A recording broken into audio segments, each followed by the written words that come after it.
العالمين بسم الله الرحمن الرحيم.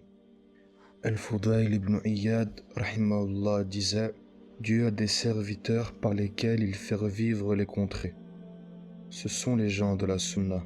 Qu'Allah les agrée et soit satisfait d'eux. Nos propos aujourd'hui concernent un homme par lequel Dieu a glorifié l'islam à l'époque de la grande épreuve.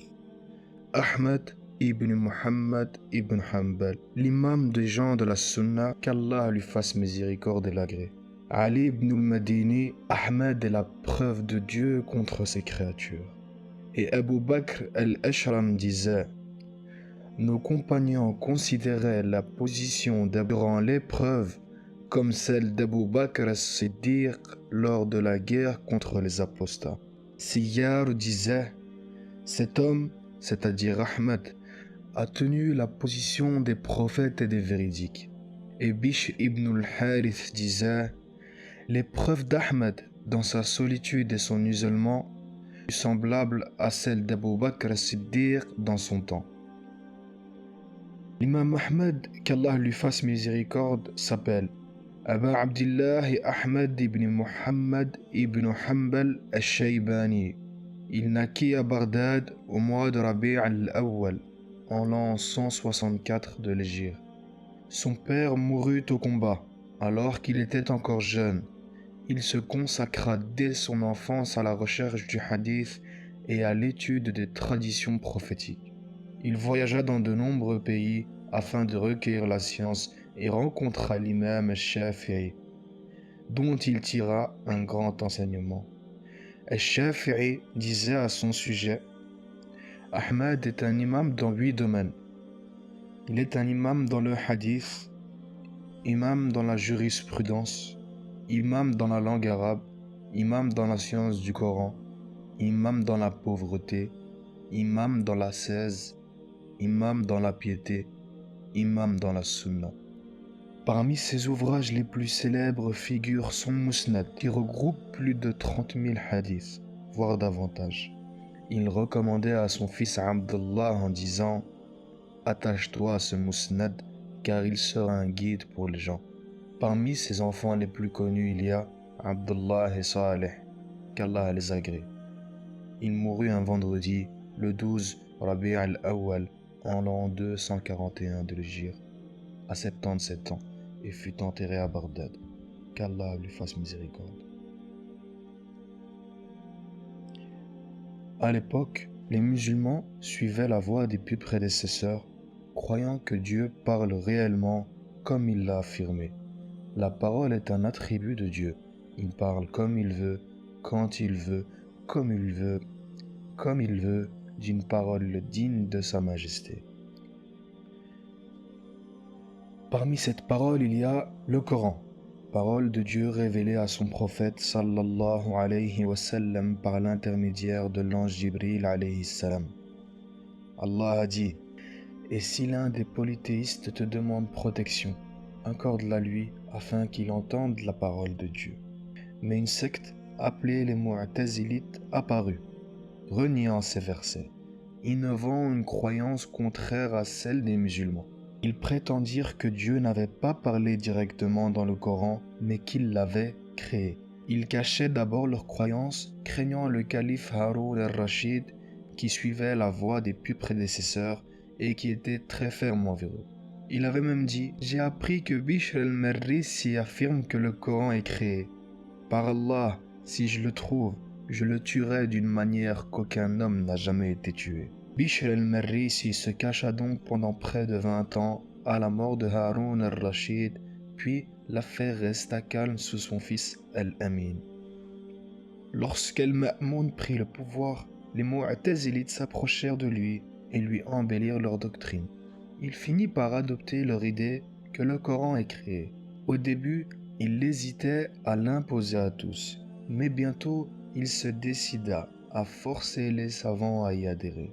Il ordonna à son chef de police à Bagdad, Ishaq ibn Ibrahim, de tester les savants et de les obliger à affirmer que le Coran est créé.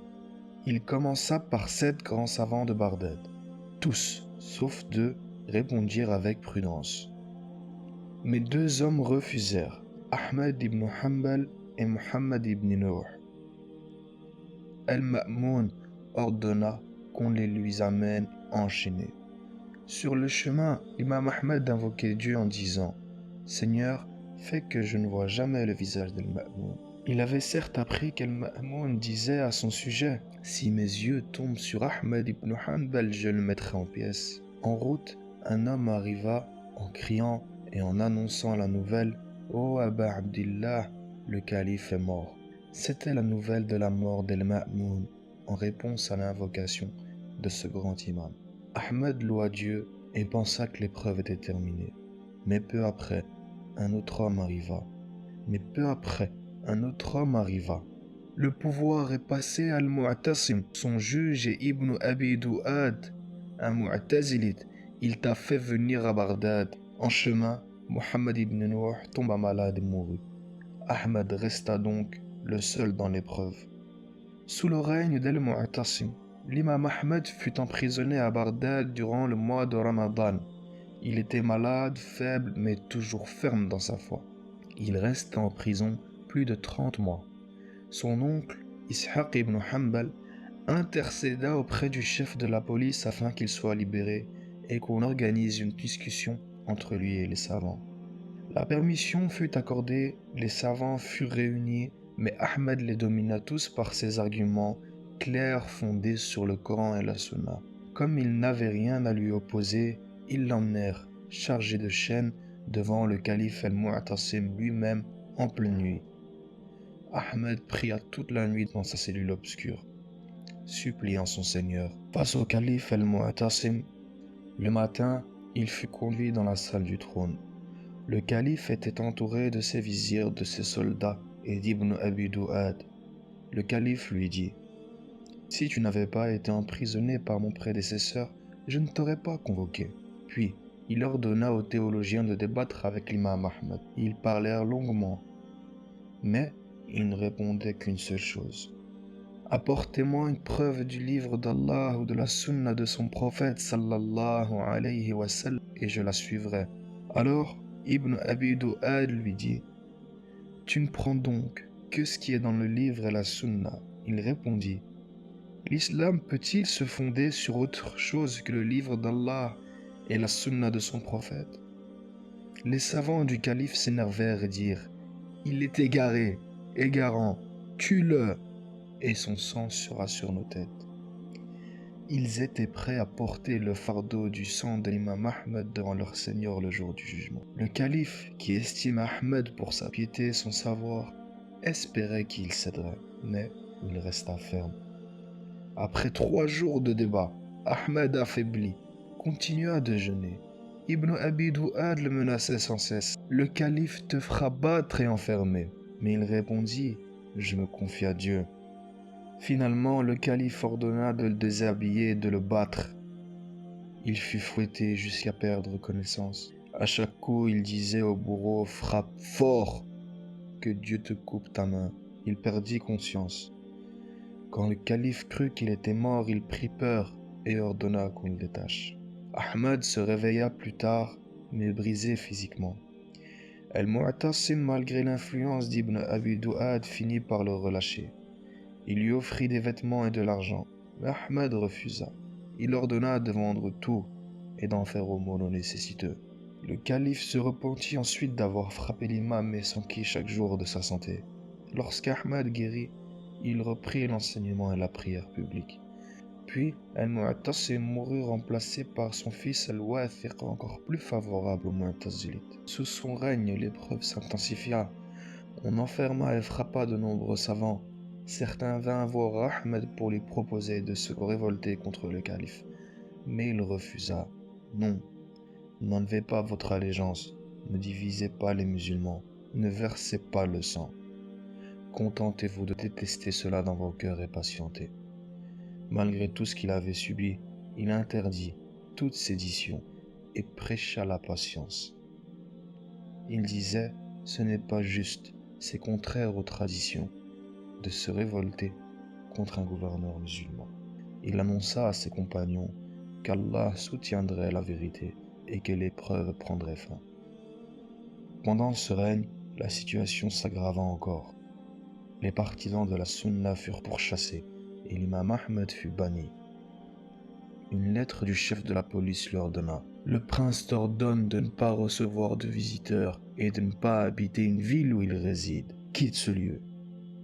Il se cacha donc le reste du règne d'El-Wathiq, vivant discret, priant en secret. Il ne sortit pas, même pour la prière du vendredi, jusqu'à la mort d'El-Wathiq. Lorsqu'El-Wathiq mourut, son frère El-Mutawakkil monta sur le trône. Dès le début de son règne, il proclama son attachement à la voix des gens de la Sunna et du consensus.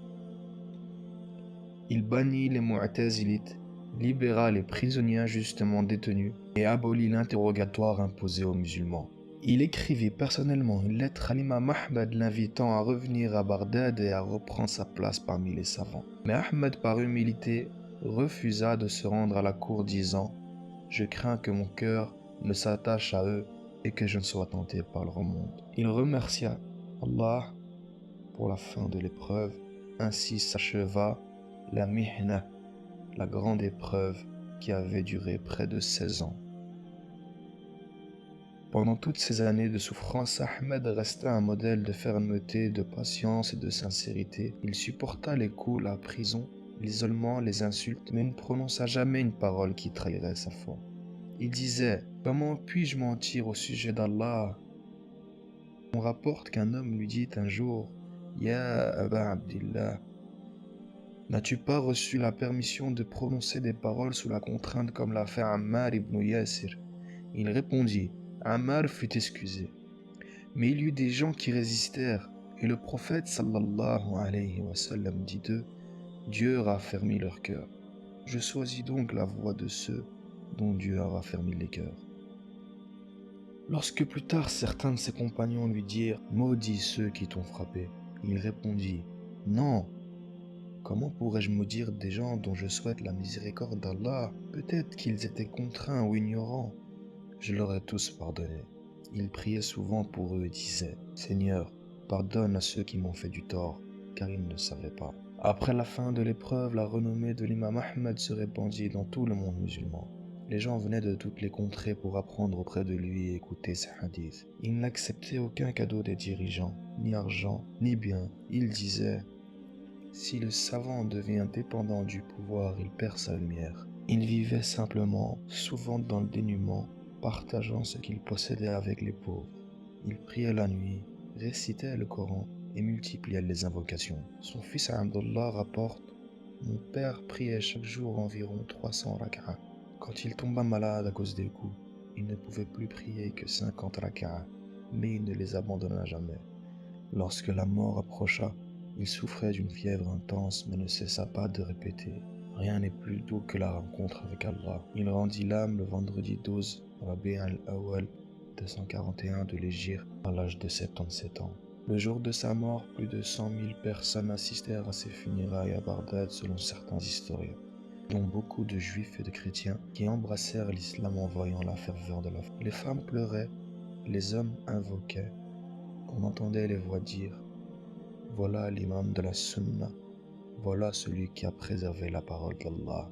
Il fut enterré humblement selon sa volonté.